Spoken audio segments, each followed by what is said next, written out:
Lorsqu'on arrive à la maison l'été puis on n'a pas le goût de cuisiner, c'est souvent parce qu'on veut pas partir le four, on veut pas créer encore plus de chaleur dans la maison.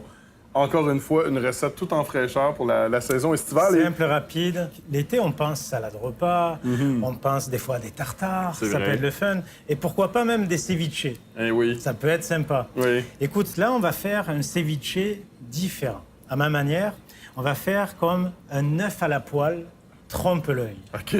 On va partir vraiment dans là-dedans, mais avec un ingrédient de base, qui est le pétoncle. Le pétoncle. On va tout simplement, à l'aide d'un bon couteau, hop, et tu fais des belles tranches comme ça. Et tu peux les conserver directement sur la glace. Une épaisseur quand même assez intéressante, parce qu'on veut quand même qu'il y ait de la texture. Tu sais, on ne veut pas qu'il y ait rien non plus à manger. Tu le poses comme ça ici, et ça va être parfait.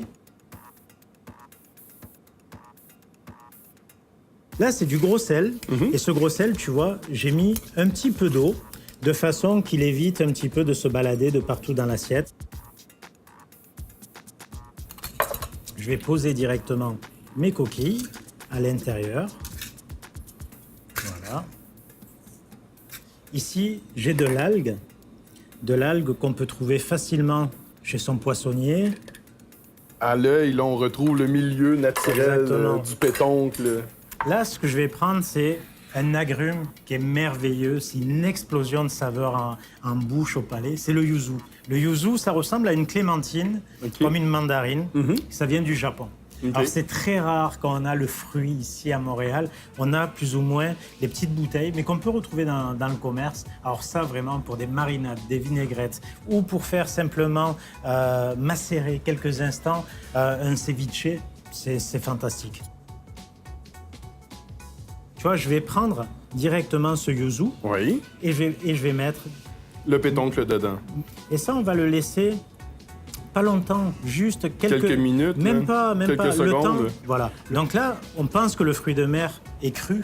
C'est vrai et c'est faux parce qu'il est cuit immédiatement avec l'acidité.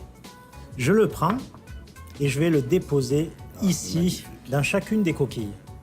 Et ce qui est fantastique du pétoncle cru, c'est qu'on a un aspect soyeux qu'on n'a pas lorsqu'il est cuit. Hein? C'est une texture qui est vraiment différente là, au palais. Là. J'adore ça, c'est doux. Là, ce que j'ai pris, c'est une purée de mangue. La mangue avec le pétoncle, c'est un mariage d'explosion. On a le blanc d'œuf et ici, on a le jaune d'œuf. Ah, c'est beau! On va le mettre là. Et ça fonctionne, on dirait des petits œufs de caille. Exactement. On a comme des petits œufs de caille ici. Et tu vois, il s'en prend pas beaucoup, c'est juste à peine. Par contre, qui dit un œuf au plat, ça prend un minimum un peu de sel et ça prend du poivre. Alors le poivre, je voulais pas en mettre, mais pour donner l'illusion, j'ai pris du pavot. Et regarde, on va simplement mettre ici quelques petits grains de pavot. Remarquez encore une fois comment Jérôme compose ses plats visuellement. On a du vert, on a du rouge, on a du blanc, on a du jaune. Toujours penser à une composition de couleurs lorsqu'on dresse un plat, parce qu'on mange d'abord avec les yeux, on le répétera jamais assez. On doit avoir un aspect ludique en mangeant. C'est ça le plaisir. Et le côté trompe-l'œil, ça fait sourire les invités. Il n'y a personne qui peut rester indifférent à ça. Ça va faire sourire les gens et ça va faire... Mais tu vas voir, quand tu vas goûter, on ne s'est pas trompé du tout. Dans la simplicité... Ça trompe l'œil, mais ça trompe pas la papille, finalement. Ah, je comprends ta mangue, là.